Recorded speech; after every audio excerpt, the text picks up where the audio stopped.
ትሬዲንግ ለመጀመር ሰባችሁ ግራ ለገባችሁ ሰዎች ይህ ቪዲዮ ለእናንተ እንዴት ትርፋማ እንደምትሆኑና ለምን እንደምትከስሩ በዚህ ቪዲዮ እንመለከታለን። ቻናሉን ሰብስክራይብ እንዲሁም ቪዲዮን ላይክ ማድረግ እንዳይረሳ።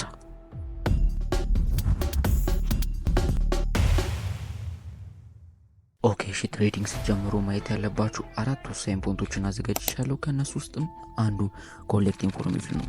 የተለያዩ ኢንፎርሜሽኖችን ስለ ትሬድ የሆነ ኢንፎርሜሽን ማወቅ ትፈልጉ ከሆነ የተለያዩ ቪዲዮዎች ዩቲዩብ ላይ ተደርገዋል።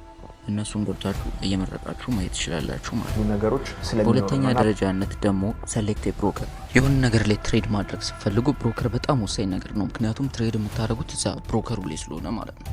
ግን እዛ ብሮከር ላይ ትሬድ ከማድረጋችሁ በፊት ስለ ብሮከሩ ባክግራውንድ ማየት አለባችሁ። ምክንያቱም ያ ብሮከር ስካመርም ሊሆን ስለሚችል እያንዳንዱ ነገር በዲቴይል ቼክ ማድረግ ይኖርባቸዋል ማለት ነው። ሶስተኛው ደግሞ ዋናው የሚባለው ፖይንት ነው፣ ሬዲ መሆን ነው።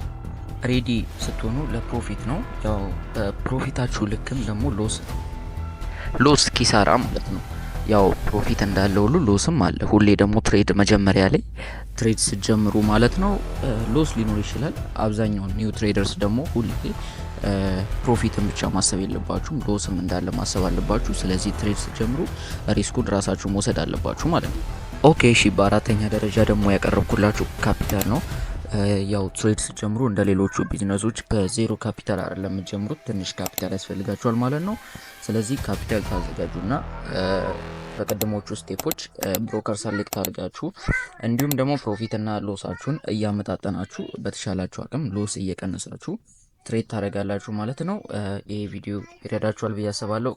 ከተመቻችሁ ቻናሉን ሰብስክራይብ እንዲሁም ቪዲዮ ላይክ ማድረግ እንዳይረሳ። ቴንክ ዩ።